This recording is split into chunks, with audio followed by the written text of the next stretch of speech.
Welcome to టీసెట్. ఈ వీడియోలో మనం ఇంటర్నేషనల్ రిలేషన్స్ యూనిట్ 1లో సంబంధించినటువంటి ఇండియా బంగ్లాదేశ్ అనేటువంటి ఒక చాప్టర్ మనం డిస్కస్ చేసుకోబోతూ ఉన్నాం. సో ఇండియాకి బంగ్లాదేశ్కి మధ్య ఎటువంటి సంబంధాలు అనేటువంటివి ఉన్నాయి, అదేవిధంగా ఎటువంటి ట్రీటీస్ జరిగినాయి అనేటువంటి అంశాలన్నీ కూడా డిస్కస్ చేద్దాం ఈ వీడియోలో మనం. సో ముందుగా ఇక్కడ మనం చూసుకున్నట్లయితే ఇక్కడ భారతదేశం మరియు బంగ్లాదేశ్ రెండు దేశాలకు కూడా ఎప్పటి నుంచో కూడా కల్చర్ రిలేషన్స్ అనేటువంటివి ఉన్నాయి. సో సాంస్కృతిక పరంగా రిలేషన్స్ ఉన్నాయి, లాంగ్వేజ్ పరంగా రెండు దేశాలకి కూడా సంబంధాలు ఉన్నాయి, హిస్టారికల్ ఆస్పెక్ట్లో రెండు దేశాలకి కూడా సంబంధాలు అనేటువంటివి ఉన్నాయని మనం చెప్పుకోవచ్చు. సో మనందరికీ తెలుసు 1947కి ముందు అంటే ఇండియా పాకిస్తాన్ విడిపోకముందు బంగ్లాదేశ్ అనేటువంటి ఒక ప్రాంతము కూడా భారతదేశంలోని అఖండ భారతంలోని ఒక భాగం అనేటువంటి అంశం మనం ఆల్రెడీ కూడా హిస్టరీలో చదువుకొని ఉన్నాం. సో బంగ్లాదేశ్ అయినా కానీ, పాకిస్తాన్ అయినా కానీ, ఇండియా అయినా కానీ ఇవన్నీ కూడా ఒకే ప్రాంతాలుగా ఉండేవి బ్రిటిష్ వాళ్ళు భారతదేశాన్ని పరిపాలిస్తున్నటువంటి సమయంలో. సో అప్పటి నుంచి కూడా ఇక్కడ రెండు ప్రాంతాలకి కూడా కల్చర్ పరంగా, సాంస్కృతిక పరంగా, లాంగ్వేజ్ భాష పరంగా, అదేవిధంగా హిస్టారికల్ ఆస్పెక్ట్స్లో కూడా రిలేషన్స్ అనేటువంటివి అలా కంటిన్యూ వస్తున్నాయి. ఇప్పుడు కూడా ఆ రిలేషన్స్ అనేటువంటివి కంటిన్యూ వస్తూ ఉన్నాయి. సో మనం మ్యాప్లో కనుక చూస్తే ఈ బంగ్లాదేశ్ అనేటువంటి ప్రాంతం ఎక్కడ ఉంటుంది చూడండి మిత్రమా, ఇక్కడ ఉంటుంది. సో బంగ్లాదేశ్ అనేటువంటి ప్రాంతం ఇక్కడ ఉంటా ఉంది. సో దీని గురించి ఇంకొక అంశం మనం మాట్లాడాలంటే, బ్రిటిష్ వాళ్ళు భారతదేశానికి వచ్చినప్పుడు బ్రిటిష్ ప్రాంతాన్ని కొన్ని ప్రావిన్సెస్గా వాళ్ళు బైఫర్కేట్ చేయడం జరిగింది. లైక్ మనం మాట్లాడుకోవాల్సి వస్తే, ఒకటి బాంబే ప్రొవిన్స్ లేదా ప్రెసిడెన్సీ అంటాం, బాంబే ప్రెసిడెన్సీ ఒకటి, రెండు మద్రాస్ ప్రెసిడెన్సీ, ఇక్కడ చూడవచ్చు మీరు, రెండు మద్రాస్ ప్రెసిడెన్సీ, మూడవది మనం చూసుకున్నట్లయితే బెంగాల్ ప్రెసిడెన్సీ అని పిలుస్తూ ఉంటాం, బెంగాల్ ప్రెసిడెన్సీ అండి. సో భారతదేశాన్ని బ్రిటిష్ వాళ్ళు ఈ విధంగా విడగొట్టారు. ఒకటి బాంబే ప్రెసిడెన్సీ, రెండు మద్రాస్ ప్రెసిడెన్సీ, మూడు బెంగాల్ ప్రెసిడెన్సీగా విడగొట్టడం జరిగింది. క్లియర్, ఇక్కడ వరకు క్లియర్ కదా. సో ఈ బెంగాల్ అనేటువంటిది కంప్లీట్గా ఒకే ప్రాంతం. ఆ తర్వాత ఈ బెంగాల్ ప్రాంతం నుంచి ఎక్కువగా కూడా రెవల్యూషన్స్ అనేటువంటి బ్రిటిష్ వాళ్ళ పైన ఎక్కువగా వస్తున్నటువంటి సందర్భాన బ్రిటిష్ వాళ్ళు ఏం చేశారు అంటే, ఈ బెంగాల్ అనేటువంటి ప్రాంతాన్ని రిలీజియన్ బేసిస్లో విడగొట్టడం జరిగింది. సో బ్రిటిష్ వాళ్ళు, లైక్ మనం చెప్తూ ఉంటాం, లార్డ్ కర్జన్ అనేటువంటి ఒక వ్యక్తి, సో లార్డ్ కర్జన్ అనేటువంటి ఒక వ్యక్తి 1905లో 1905వ సంవత్సరంలో బెంగాల్ అనేటువంటి ఒక ప్రెసిడెన్సీని రెండు భాగాలుగా విడగొట్టారు. సో విడగొట్టిన తర్వాత వీళ్ళు ఫాలో అయినటువంటి క్రైటీరియా ఏంటి అంటే రిలీజియన్ క్రైటీరియా. సో ఇక్కడ హిందూస్ మెజారిటీగా ఉన్నటువంటి ప్రాంతం ఏమో వెస్ట్ సైడ్ వచ్చింది, west side. So Islamic people మెజారిటీగా ఉన్నటువంటి ప్రాంతం సో ఈస్ట్ సైడ్ ఉంది, ఓకేనా. సో ఈస్ట్ సైడ్ ఉంది, ఇక్కడ ఇస్లామిక్ పీపుల్ ఈ విధంగా విడగొట్టడం జరిగింది రిలీజియన్స్ పైన. సో ఫర్దర్గా స్టేట్స్ అంటే కంట్రీ సపరేట్ అయిన తర్వాత ఏం జరిగింది అంటే హిందూస్ మెజారిటీగా ఉన్నటువంటి ప్రాంతం భారతదేశంలో కలిసింది. దాన్ని మనం ఇప్పుడు వెస్ట్ బెంగాల్గా పిలుస్తూ ఉన్నాం. సో ఇస్లామిక్ మెజారిటీగా ఉన్నటువంటి ప్రాంతం ఏమైంది అంటే ఇక్కడ సో ఈస్ట్ పాకిస్తాన్గా మారింది. సో ఈస్ట్ పాకిస్తాన్గా మారటం జరిగింది. క్లియర్ కదా, ఈస్ట్ పాకిస్తాన్గా మారింది. క్రమేపీ ఈస్ట్ పాకిస్తానే ఇప్పుడు ఉన్నటువంటి Bangladesh. So India Pakistan relations మనం మాట్లాడుకున్నప్పుడు చెప్పాం కదా, బంగ్లాదేశ్ అనేటువంటిది ఏ విధంగా అవతరించింది, యుద్ధం జరిగిన తర్వాత ఎట్లా వచ్చిందని డిస్కస్ చేసాం కదా అక్కడ. సో అదే కాన్సెప్ట్ ఇక్కడ వ్యాలిడ్ అవుతూ ఉంది. సో ఫైనల్గా బంగ్లాదేశ్ అనేటువంటిది స్వతంత్ర దేశంగా ఏర్పాటైంది. సో దానిని ఆ ఏర్పాటుని ఐక్యరాజ్య సమితి కూడా గుర్తింపిచ్చింది. ఇది ఇంపార్టెంట్ ఇక్కడ. సో దాని యొక్క మన బంగ్లాదేశ్ మ్యాప్ చూస్తే ఈ విధంగా ఉంటుంది. సో బంగ్లాదేశ్ క్యాపిటల్గా ఢాకా అనేటువంటి ప్లేస్ ఉంది. వారి యొక్క కరెన్సీ కూడా ఠాకా అనేటువంటి కరెన్సీ. బంగ్లాదేశ్ యొక్క రాజధాని ఢాకా, బంగ్లాదేశ్ యొక్క కరెన్సీ వచ్చి టాకా. బంగ్లాదేశ్ యొక్క కరెన్సీ ఠాకా, గుర్తుపెట్టుకోండి, వెరీ ఇంపార్టెంట్. నెక్స్ట్ అంశాలు సో చూసాం కదా, లిబరేషన్ వార్ ఇన్ 1971లో విముక్త యుద్ధం జరిగింది. సో December 16న విన్ అయ్యారు. సో యుద్ధం జరిగింది, విన్ అయ్యారు. విన్ అయిన తర్వాత 1971 నుంచి కూడా బంగ్లాదేశ్ అనేటువంటి దేశం స్వతంత్ర దేశంగా ఏర్పాటు అవడం జరిగింది. ఓకే, సో నెక్స్ట్ అంశం ఇక్కడ చూసుకున్నట్లయితే బెంగాలీ ముస్లింలు మరియు హిందువులను రక్షించేందుకు పాకిస్తాన్తో యుద్ధానికి దిగుతామని 3 డిసెంబర్ 1971 భారత ప్రభుత్వం ప్రకటించింది అండి. సో బెంగాలీ ముస్లింలను అదేవిధంగా హిందువులను రక్షించడానికి భారత ప్రభుత్వం 3 డిసెంబర్ 1971 ఇక పాకిస్తాన్కి హెచ్చరించడం జరిగింది. ఆ రోజునే యుద్ధం అనేటువంటిది కూడా స్టార్ట్ అయింది. సో ఇక యుద్ధం అనేటువంటిది జస్ట్ 13 రోజులు మాత్రమే జరిగింది. 13 రోజుల్లోనే ఇండియా అనేటువంటిది విన్ అవ్వటం జరిగింది. సో చూడవచ్చు ఇక్కడ 1971 డిసెంబర్ 16న 93,000 మంది సైనికులతో పాకిస్తాన్ దళాల అధిపతి ఢాకాలో భారత్ సైన్యం మరియు ముక్తి బాహినితో కూడిన మిత్ర దళాలకు బేషరతుగా లొంగిపోయారు. సో 1971 యుద్ధం ఎప్పుడు డిసెంబర్ 16న పాకిస్తాన్కి చెందినటువంటి 93,000 సోల్జర్స్ ఇండియన్ గవర్నమెంట్కి అదేవిధంగా బంగ్లాదేశ్ అంటే ఈస్ట్ పాకిస్తాన్కి లొంగిపోయారు. యుద్ధంలో ఓడిపోయారు కదా, లొంగిపోయారు. సో ఇది ఒక అంశంగా మనం మాట్లాడుకోవచ్చు. లొంగిపోయిన తర్వాత వీళ్ళు ఇక్కడ ఈ యొక్క అగ్రిమెంట్స్ అనేటువంటిది చేస్తూ ఉన్నారు. సో చూడవచ్చు, shortest war in the history 13 రోజులు మాత్రమే జరిగింది. World's largest surrender by an army.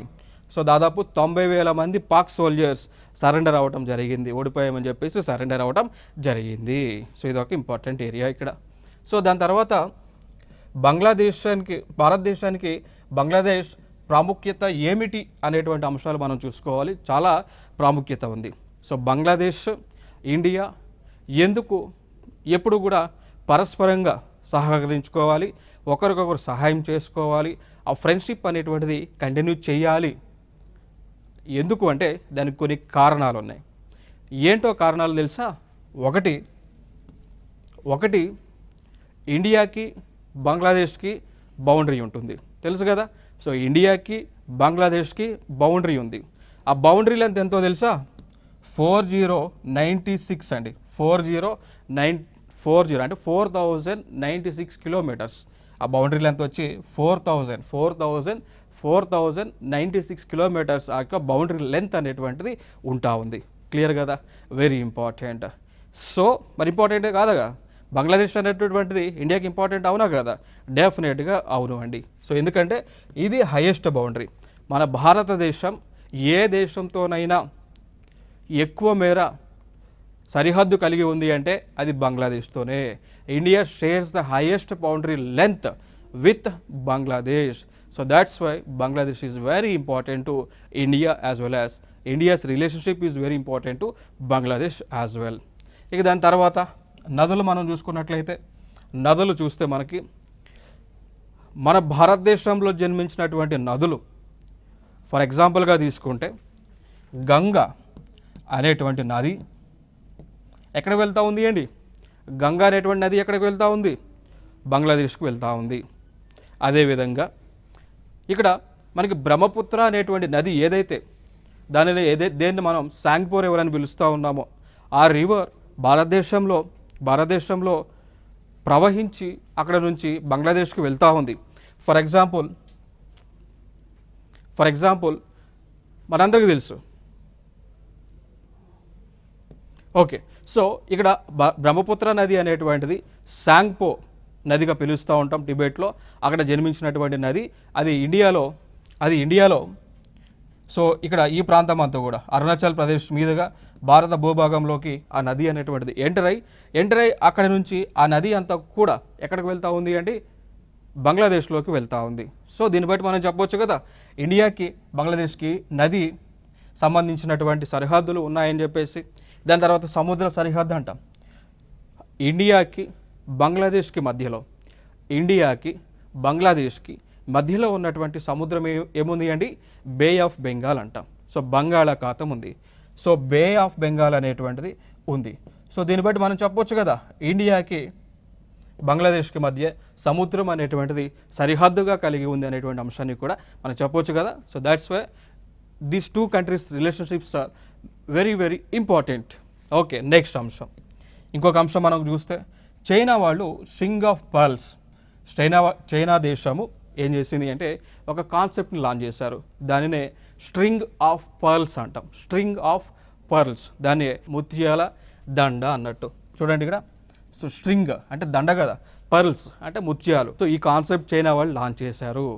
ఈ కాన్సెప్ట్ యొక్క ముఖ్య ఉద్దేశం ఏంటి అంటే భారతదేశం చుట్టూ కూడా భారతదేశాన్ని కార్నర్ చేస్తూ పోర్ట్లను డెవలప్ చేయటం, ఎయిర్ బేస్లను డెవలప్ చేయటం, నేవీ బేస్లను డెవలప్ చేసేటువంటి కాన్సెప్ట్. చూడండి, చైనా వాళ్ళు ఏం చేశారు, ఇక్కడ పాకిస్తాన్కి దగ్గర గ్వాదార్ పోర్ట్ అనేటువంటిది డెవలప్ చేశారు. సో చైనా వాళ్ళు ఏం చేశారు, అక్కడ ఆర్మీడ్ బేస్ పెట్టారు, నేవీ బేస్ పెట్టారు. అంటే ఇండియాకి చైనాకి యుద్ధం ఏదైనా వస్తే భవిష్యత్తులో ఇక్కడ నుంచి ఇండియా పైన అటాక్ చేస్తారు. దాని తర్వాత శ్రీలంక దగ్గర కూడా, శ్రీలంక అనేటువంటి దేశం దగ్గర హంపోంటంట అనేటువంటి ఒక పోర్ట్ని డెవలప్ చేశారు ఇక్కడ. సో అక్కడ కూడా చైనా వాళ్ళు ఆర్మీ, అదేవిధంగా లైక్ ఎయిర్, అదేవిధంగా నేవీ బేస్ని ఏర్పాటు చేశారు. ఇక దాని తర్వాత మయన్మార్ దేశంలో కూడా సెట్వే అనేటువంటి ఒక పోర్టుని డెవలప్ చేశారు. సో ఈ పోర్ట్స్ అనేవి కూడా ఎట్లా ఉన్నాయి, ఇండియన్ కార్నర్ చేస్తూ ఇండియా చుట్టూ కూడా ఉన్నాయి. సో ఈ కాన్సెప్ట్నే స్ట్రింగ్ ఆఫ్ పర్ల్స్ అంటాం. ఏ దేశం లాంచ్ చేసింది, చైనా దేశము లాంచ్ చేసింది. ఎవరికి వ్యతిరేకంగా, ఇండియాకి వ్యతిరేకంగా లాంచ్ చేయడం జరిగింది. క్లియర్ కదా. మరి ఇట్లాంటి సిచ్యువేషన్లో బంగ్లాదేశ్ భారతదేశంతో ఉండడం చాలా ఇంపార్టెంట్ కదా. సో అందుకోసమే మనం బంగ్లాదేశ్తో రిలేషన్స్ అనేటువంటి కంటిన్యూ చేయాల్సినటువంటి నెసెసిటీ ఉంది. ఇంకొక అంశం మనం చూసుకున్నట్లయితే భారతదేశానికి బంగ్లాదేశ్ ప్రాముఖ్యత ఏంటి అంటే ఎకనామిక్ పరంగా చూస్తే, ఇన్ టర్మ్స్ ఆఫ్ ఎకానమీ, ఆర్థికంగా పరంగా చూస్తే, ఆర్థిక అంశాలకు సంబంధించి మనం చూస్తే ఒకటి, ఇండియా బంగ్లాదేశ్ రెండు దేశాలు కూడా ఒక అగ్రిమెంట్లో భాగస్వామ్యంగా ఉన్నాయి. అగ్రిమెంట్ పేరే సాఫ్టా, అంటే south Asian free trade agreement. ఓకేనా. సో సౌత్ ఏషియాలో ఉన్నటువంటి దేశాలన్నీ కూడా ఏకమయ్యి ఈ దేశాల మధ్య ఫ్రీ ట్రేడ్ అగ్రిమెంట్ చేసుకున్నాయి. అందులో కొన్ని దేశాలు చూస్తానగా ఇండియా కానీ, India Nepal, India Bangladesh, India Afghanistan. మరి ఇక్కడ కూడా ఈ అగ్రిమెంట్లో కూడా ఇండియా అదేవిధంగా బంగ్లాదేశ్ కూడా ఉన్నాయి కదా. ఇండియా అదేవిధంగా బంగ్లాదేశ్ కూడా ఉంది కదా. సో అట్లా ఇంపార్టెంట్గా మనం చెప్పుకోవాలి. ఇక దాని తర్వాత ఇండియా బంగ్లాదేశ్ కాకుండా భూటాన్, నేపాల్ కలిసి ఒక అగ్రిమెంట్ని ఏర్పాటు చేసుకున్నాయి, 4 దేశాలు కలిపి. సో దాన్నే BIN అగ్రిమెంట్ అని పిలుస్తామండి. సో అదంటే బి అంటే బంగ్లాదేశ్, ఇంకొక బి భూటాన్, దాని తర్వాత I అంటే ఇండియా, N అంటే నేపాల్ అండి. So Bangladesh, Bhutan, India, Nepal. Clear కదా. ఈ దేశాల మధ్య ఒక రోడ్ కనెక్టివిటీని ఏర్పాటు చేస్తూ ఉంటారు. ఈ దేశాల మధ్య ఒక రోడ్డుని ఇస్తారు. ఇండియా, నేపాల్, భూటాన్, బంగ్లాదేశ్ మీదుగా ఉంటుంది. సో ఒకటే రోడ్. సో రోడ్ ఈ ఒక దేశం నుంచి ఇంకొక దేశానికి రోడ్డు ద్వారా ప్రయాణించవచ్చు. సో ఇట్లా ఒక అగ్రిమెంట్ని ఏర్పాటు చేసుకున్నాయి. దీని ద్వారా కలిగే బెనిఫిట్ ఏంటి అంటే ఈ దేశాల్లో ఉన్నటువంటి వస్తువులను ఎక్స్పోర్ట్ చేయవచ్చు, ఇంపోర్ట్ చేయవచ్చు, ఎగుమతి చేయవచ్చు, దిగుమతి చేయవచ్చు అన్నమాట. రైట్. సో దానికి అలా ఉపయోగపడే విధంగా అగ్రిమెంట్ చేసుకున్నారు. దానికి సంబంధించి రోడ్డు కూడా వేసేటువంటి కార్యక్రమం కూడా దాదాపు 99% కంప్లీట్ అవ్వడం జరిగింది.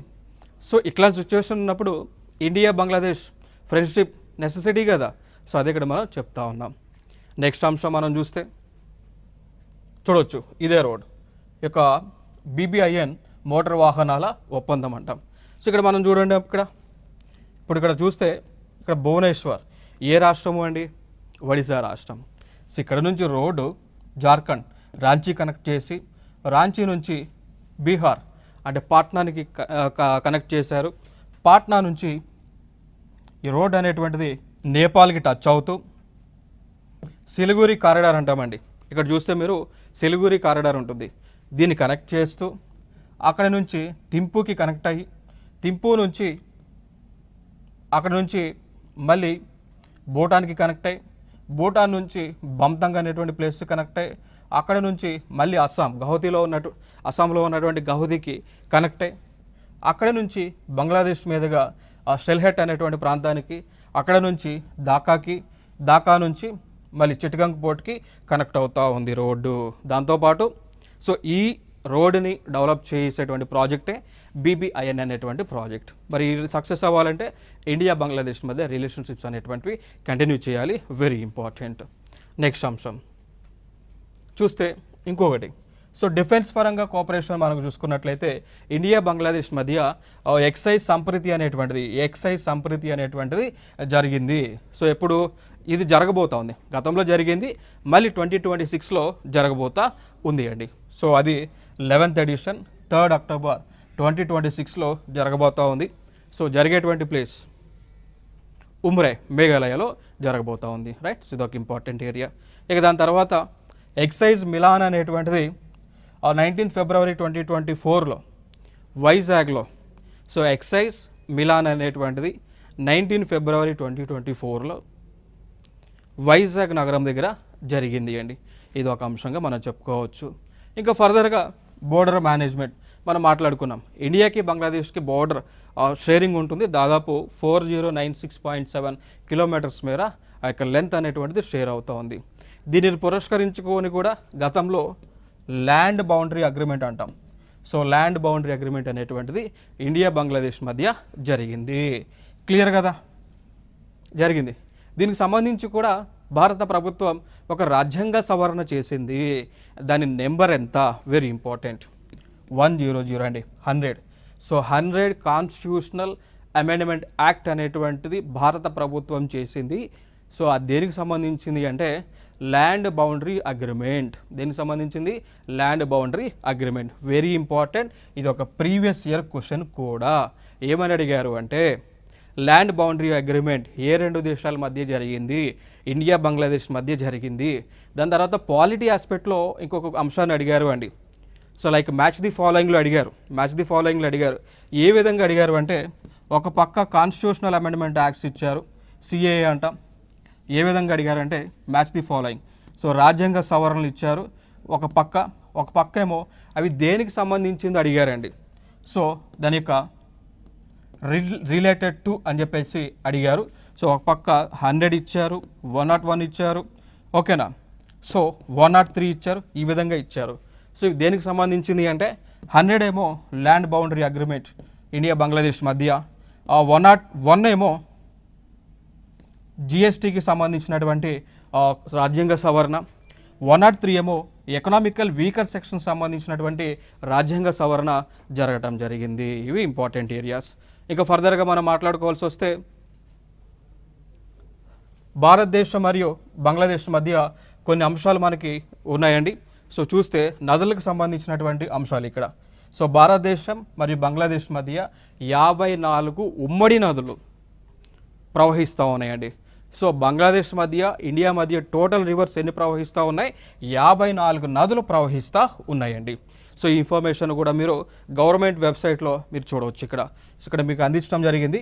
సో ఇది జాయింట్ రివర్స్ కమిషన్ బంగ్లాదేశ్ గవర్నమెంట్కి సంబంధించినటువంటి వెబ్సైట్. దానిలో పొందుపరిచారు. ఏమని అన్నారంటే ఇండియాకి బంగ్లాదేశ్కి మధ్య నదులు టోటల్గా 54 నదులు ప్రవహిస్తూ ఉన్నాయని మెన్షన్ చేశారు.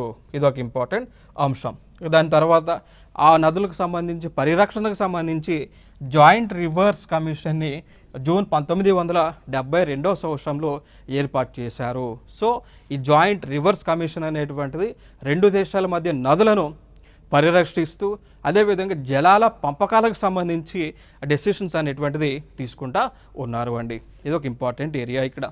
నెక్స్ట్ దాని తర్వాత కనెక్టివిటీ గురించి మాట్లాడాలంటే ట్రాన్స్పోర్టేషన్ గురించి మాట్లాడాలంటే ఇక్కడ భారతదేశం మరియు బంగ్లాదేశ్ మధ్య 1965కి ముందు ఉన్న రైలు మార్గాలు మరియు కనెక్టివిటీ లింకులను ఏం చేశారు? రిస్టోరేషన్ చేశారు. సో అవి ఫర్ ఎగ్జాంపుల్గా తీసుకుంటే ఇండియా మధ్య బంగ్లాదేశ్ మధ్య ట్రైన్ అనేటువంటిది స్టార్ట్ చేశారు. ఆ ప్రాంతాలు మనం చూసుకున్నట్లయితే హల్దియాబారి అదేవిధంగా చిలాహతి అండి. సో హల్దియాబారి చిలాహతి అనేటువంటి రెండు ప్రాంతాల మధ్య రైలుని ప్రారంభించారు. సో ఇది ఇండియాకి బంగ్లాదేశ్ మధ్య కనెక్టివిటీగా ఉంది. నెక్స్ట్ అంశం చూస్తే ఇక్కడ చూడవచ్చు, చిలాహతి అనేటువంటిది బంగ్లాదేశ్కి చెందినటువంటి ప్రాంతం, హల్దీబారి అనేటువంటిది భారతదేశానికి సంబంధించినటువంటి ప్రాంతం. సో రెండు ప్రాంతాల మధ్య రైలు కనెక్టివిటీని రెస్టోరేషన్ చేశారు 2021లో. నెక్స్ట్ అంశం, ఇంకొక అంశం మైత్రి ఎక్స్ప్రెస్, అదేవిధంగా బంధాన్ ఎక్స్ప్రెస్లను. సో మైత్రి ఎక్స్ప్రెస్, బంధాన్ ఎక్స్ప్రెస్లను కూడా మైత్రి ఎక్స్ప్రెస్ అదేవిధంగా బంధాన్ ఎక్స్ప్రెస్లను కూడా మళ్ళీ రన్ చేస్తూ ఉన్నారు. మళ్ళీ అగర్తల త్రిపుర రాష్ట్రం మరియు అకోరా బంగ్లాదేశ్ మధ్య కూడా ఈ యొక్క కనెక్టివిటీ రైలు ప్రయాణం అనేటువంటిది ప్రారంభం అవటం జరిగింది. క్లియర్ కదా. నెక్స్ట్ ఇంకొక అంశం, ఇక్కడ ఇండియాలో ఎన్సిజిసి అనేటువంటిది ఉంటుంది. ఎన్సిజిసి అండి, ఇండియాలో ఎన్సిజిసి అంటే ఉంటుంది. సో దాన్ని ఏమంటాము అంటే national centre for good governance, తెలుసు కదా. So national centre for good governance ఉంటుంది. సో ఇండియాలో ఉంటా ఉంది. ఓకేనా. సో దీనిలో ఇప్పుడు ఏదైతే గవర్నమెంట్కి సంబంధించినటువంటిది ఉందో, సో ఇది ఒక ఇన్స్టిట్యూషన్. దేనికి సంబంధించిన ఇన్స్టిట్యూషన్? ఆల్ ఇండియా సర్వీసెస్ ఆఫీసర్స్కి ట్రైనింగ్ ఇచ్చేటువంటి ఒక ఇన్స్టిట్యూషన్. పరిపాలనకు సంబంధించి, అడ్మినిస్ట్రేషన్, గవర్నెన్స్ సంబంధించి ట్రైనింగ్ ఇచ్చేటువంటి ఒక ఇన్స్టిట్యూషన్ అనమాట. సో దీనిలో బంగ్లాదేశ్కి సంబంధించినటువంటి దాదాపు 1800 మందికి దీనిలో ట్రైనింగ్ అనేటువంటిది ఇస్తూ ఉన్నారు. ఓకేనా. So national centre for good governance అనేటువంటి భారతదేశానికి చెందినటువంటి ఒక ఇన్స్టిట్యూషన్లో దీనిలో బంగ్లాదేశ్కి చెందినటువంటి 1800 మంది ఆఫీసర్స్కి, సివిల్ సర్వెంట్స్కి ఇక ట్రైనింగ్ అనేటువంటిది ఇస్తూ ఉన్నారు. ఎందులో భాగంగా రెండు దేశాల మధ్య సంబంధాలు అనేటువంటివి మెరుగుపరిచేటువంటి ఉద్దేశంలో భాగంగా. నెక్స్ట్ అంశం అండి, కల్చరల్ పరంగా మనం చూసుకున్నట్లయితే ఇక్కడ ఇండియన్ గవర్నమెంట్ ఐజీసీసీ అంటామండి. So Indira Gandhi cultural centre. So ఏమంటామండి, ఇందిరాగాంధీ కల్చరల్ సెంటర్ని ఎక్కడ ఏర్పాటు చేశారు? ఢాకాలో ఏర్పాటు చేశారు. క్లియర్ కదా. ఇందిరాగాంధీ మన ప్రైమ్ మినిస్టర్ గారు కదా, ఎక్స్ ప్రైమ్ మినిస్టర్ గారు. సో ఆవిడ పేరు పైన ఇందిరాగాంధీ కల్చరల్ సెంటర్ని ఢాకాలో బంగ్లాదేశ్లో ఏర్పాటు చేశారు. ఇండియన్ గవర్నమెంట్ ఏర్పాటు చేసింది. సో దీనిలో మన ఇండియాకి చెందినటువంటి కల్చర్స్ లైక్ క్లాసికల్ డాన్సెస్ పైన, లైక్ కూచిపూడి, భరతనాట్యం, కథాకళి, మణిపూరి, ఒడిస్సీ, దాని తర్వాత ఇండియన్ క్లాసికల్ లాంగ్వేజెస్ లైక్ మనం చూసుకుంటే తెలుగు, తమిళ్, ఒడియా, మలయాళం, సాంస్కృతి. సో ఇట్లా ఈ క్లాసికల్ లాంగ్వేజెస్ పైన ఈ సెంటర్లో ఆ దేశస్తులకు యొక్క ట్రైనింగ్ అనేటువంటిది ఇస్తూ ఉన్నారు. ఇదొక అంశంగా మనం మాట్లాడుకోవచ్చు. సో మన భారతదేశ కళలు ఆ దేశంలో ఉన్నటువంటి వారికి నేర్పిస్తూ ఉన్నారు. ఇంకొక అంశం చూడవచ్చు ఇక్కడ. సో సాంస్కృతిక సహకారం కింద ఐసీజీసీలో యోగా, కథక్, మణిపూరి నృత్యం, హిందీ భాష మరియు హిందుస్థానీ శాస్త్రీయ సంగీతానికి సంబంధించి ఇంకా మరికొన్ని క్లాసికల్ డాన్సెస్ లాంగ్వేజెస్ సంబంధించి అక్కడ ట్రైనింగ్ అనేటువంటిది అందిస్తూ ఉన్నారు. క్లియర్ కదా. ఇంకొక అంశం బహుపాక్షిక సహకారం అండి. బహుపాక్షిక సహకారం, దీనినే మల్టీలేటరల్ కోఆపరేషన్ అని పిలుస్తాం. మల్టీలేటరల్ కోఆపరేషన్ అని మనం పిలుస్తూ ఉంటాం. క్లియర్. సో అంటే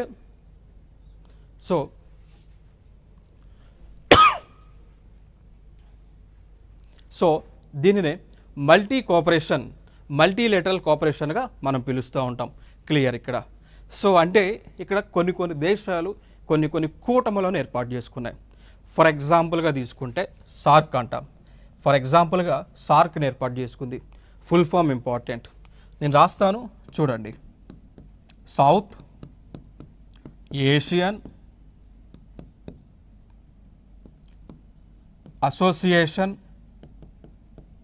అసోసియేషన్ దేనికోసం? ఫర్ రీజనల్ కోఆపరేషన్ అండి. For regional cooperation. So SAARC అంటే ఏంటి అండి?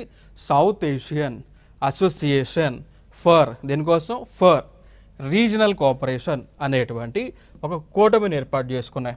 సో సౌత్ ఆసియాలో ఉన్నటువంటి దేశాలన్నీ కూడా ఇండియా కానీ, బంగ్లాదేశ్ కానీ, లైక్ నేపాల్ కానీ, భూటాన్, ఇవన్నీ కూడా కలిసి దేశాలన్నీ కూడా కలిసి ఏర్పాటు చేసుకున్నాయి. ఈ కూటమిలో బంగ్లాదేశ్ ఉందా? ఉంది. ఇండియా ఉందా కూటమిలో? ఇండియా కూడా ఉంది. సో ఇక్కడ ఏం జరిగింది అండి, భారతదేశం మధ్య బంగ్లాదేశ్ మధ్య సార్క్ కూటమి రూపంలో పరస్పరంగా యొక్క ఒప్పందాలు అనేటువంటి జరుగుతూ ఉన్నాయి, బెనిఫిట్స్ అనేటువంటివి పొందుతూ ఉన్నారు. ఇది క్లియర్ కదా. సో సార్క్లో మిగిలినటువంటి దేశాలు చూస్తే ఒకటి ఆఫ్ఘనిస్తాన్ ఉంది, బంగ్లాదేశ్ ఉంది, భూటాన్ ఉంది, ఇండియా ఉంది, మాల్దీవ్స్ ఉంది, నేపాల్ ఉంది, పాకిస్తాన్ ఉంది, శ్రీలంక ఉంది. సో సౌత్ ఏషియన్ కంట్రీస్ అన్నీ కూడా ఉండటం జరిగింది. ఓకేనా? సో ఇదొక అంశంగా మనం మాట్లాడుకోవాలి. దాని తర్వాత ఇంకొక అంశం ఉంటుంది. అంశమే బిమ్స్టెక్ అండి. దాని పేరే బిమ్స్టెక్. సో దీనిలో కూడా భారతదేశంతో పాటు బంగ్లాదేశ్ కూడా మెంబర్గా ఉన్నాయి. క్లియర్ ఇక్కడ వరకు. ఇంకొక అంశం మనం గుర్తుపెట్టుకోవాలి. గతంలో అడిగారండి, ఏమని అడిగారంటే what is the full form of BIMSTEC అని అడిగారు. సో నేను ఫుల్ ఫామ్ మీకు ఎక్స్ప్లెయిన్ చేస్తాను, గుర్తుపెట్టుకోండి. ఓకే. సో బి అంటే బే ఆఫ్ బెంగాల్. బి అంటే బే ఆఫ్ బెంగాల్ అండి. ఇనిషియేటివ్. ఐ అంటే ఇనిషియేటివ్ ఫుల్ ఫామ్ అడిగారు, అందుకోసమే చాలా ఇంపార్టెంట్. ఇనిషియేటివ్. ఎం అంటే మల్టీ సెక్టోరియల్.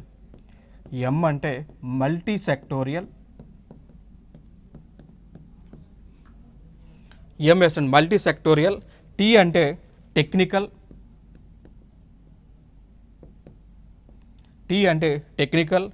ఈ అంటే ఎకనామిక్, ఆర్థికపరమైనటువంటి అంశాలపైన. సి అంటే తెలుసు కదా, కోఆపరేషన్. రైట్. సో ఫైనల్గా బిమ్స్టెక్ అనేటువంటి కూటమి ఎందుకు ఏర్పాటు చేశారు అంటే బే ఆఫ్ బెంగాల్ చుట్టూ ఉన్నటువంటి దేశాలు, ఈ దేశాలన్నీ కూడా ఒక తాటిపైన వచ్చి వివిధ అంశాలు, వివిధ సెక్టార్లకు సంబంధించి, టెక్నాలజీకి సంబంధించి, ఆర్థికపరమైనటువంటి అంశాలకు సంబంధించి ఒకరికొకరు కోఆపరేషన్, సహకారం అందించుకునేటువంటి ఒక కూటమి. సో దీనిలో ఏ దేశాలు ఉన్నాయండి? బంగ్లాదేశ్ ఉంది, భూటాన్ ఉంది, ఇండియా ఉంది, నేపాల్ ఉంది, శ్రీలంక అండ్ మయన్మార్ ఉంది. ఓకేనా? మరి దీన్ని మీరు ఎట్లా గుర్తుపెట్టుకుంటారు అంటే దీనికి ఒక కోడ్ నేను చెప్తాను. ఆ కోడే ఎంబీబీఎస్ పెయిన్ అండి. సో కోడ్ వచ్చేసి ఎంబీబీఎస్ పెయిన్, PAIN. సో మనకి నొప్పి వచ్చినప్పుడు ఎక్కడ పోతాం? ఎంబీబీఎస్ చదివిన డాక్టర్ దగ్గరికి పోతాం. సో ఎంబీబీఎస్ పెయిన్ గుర్తుపెట్టుకోండి. సో ఎం అంటేనేమో ఇక్కడ మనం చూసుకోవచ్చు మయన్మార్, బంగ్లాదేశ్, భూటాన్, శ్రీలంక. దాని తర్వాత పి మనకు చూసుకుంటే దాని తర్వాత ఆఫ్ఘనిస్తాన్, ఇండియా, నేపాల్ ఉండటం జరిగింది అండి. రైట్. సో ఇవి ఇక్కడ మనం గుర్తుపెట్టుకోవాల్సినటువంటి అంశాలు. నెక్స్ట్, సో భౌగోళిక రాజకీయ సవాళ్ళు ఉన్నాయి. సో ఇక్కడ ఇండియా బంగ్లాదేశ్కి మధ్య పొలిటికల్గా, జియోగ్రఫికల్ పరంగా ఇక్కడ కొన్ని డిస్ప్యూట్స్ అయితే మనకి ఇక్కడ ఉండటం జరిగింది. సో ఆ డిస్ప్యూట్స్ మనం చూసుకుంటే ఒకటి సరిహద్దు వివాదాలు ఉన్నాయి. సో లైక్ అస్సాం రాష్ట్రం, త్రిపుర రాష్ట్రం దగ్గర కూడా రెండు దేశాలకి కూడా సరిహద్దుకు సంబంధించినటువంటి సమస్యలు అయితే ఉన్నాయి. ఇది ఒక అంశాన్ని అయితే గుర్తుపెట్టుకోండి. ఓకేనా? సో దాంతోపాటు రెండు దేశాల మధ్య అక్రమ వలసలకు సంబంధించినటువంటి అంశాలు మనకు కనిపిస్తూ ఉన్నాయి. ఇప్పుడు ఇంకొక అంశం మనం మాట్లాడుకోవాల్సి వస్తే బంగ్లాదేశ్కి అదేవిధంగా ఇండియాకి మధ్య బౌండరీ అనేటువంటిది పాకిస్తాన్ లెక్క ఉండదు, పాకిస్తాన్ మాదిరి ఉండదు. ఓకేనా? సో ఇండియాకి బంగ్లాదేశ్కి మధ్య బౌండరీ అనేటువంటిది ఒక పోరస్ బౌండరీగా, అంటే పర్టికులర్ బౌండరీ ఉండదు. సో ఆ దేశం వాళ్ళు భారతదేశంలోకి ఈజీగా రావచ్చు, ఇండియా నుంచి మళ్ళీ తిరిగి బంగ్లాదేశ్లోకి వెళ్ళొచ్చు అన్నట్టు. దాని ద్వారా కలిగేటువంటి నష్టాలు ఏంటి అంటే ఒకటి, ఎక్కువగా డ్రగ్ ట్రాఫికింగ్ జరుగుతూ ఉంది, డ్రగ్స్ స్మగ్లింగ్ జరుగుతూ ఉంది, ఫేక్ కరెన్సీ అనేటువంటిది ఎక్కువగా భారతదేశంలోకి వస్తూ ఉంది. ఓకేనా? సో హ్యూమన్ ట్రాఫికింగ్ కూడా జరుగుతూ ఉంది అండి. సో ఇవన్నీ కూడా నష్టాలుగా మనం మాట్లాడుకోవచ్చు. ఇవి ఇక రెండు దేశాల మధ్య ఉన్నటువంటి సమస్యలుగా మనం ఇక్కడ మాట్లాడుకోవచ్చు అండి. ఇక దాని తర్వాత ఇంకొక అంశం మనం మాట్లాడుకోవాల్సి వస్తే సెక్యూరిటీ ఛాలెంజెస్ చూస్తే, అంటే భద్రత సవాళ్ళు చూస్తే ఏంటి అంటే, మన భారతదేశంలో టెర్రరిస్ట్ గ్రూప్స్గా కొన్ని సంస్థలను డిక్లేర్ చేశారు. అవే ఉల్ఫా అంటాం, united liberation front of Assam, ULFA అంటాం.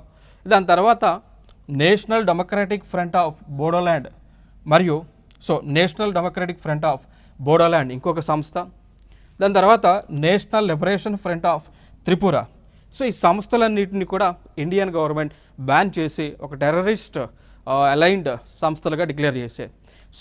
వీరందరూ కూడా బంగ్లాదేశ్లోనే కార్యకలాపాలన్నీ కూడా నిర్వహిస్తూ ఉన్నారు. బంగ్లాదేశ్లో ఉంటూ ఇండియా పైన వీళ్ళు అనేక అసాంఘిక కార్యక్రమాలన్నీ కూడా చేస్తూ ఉన్నారు.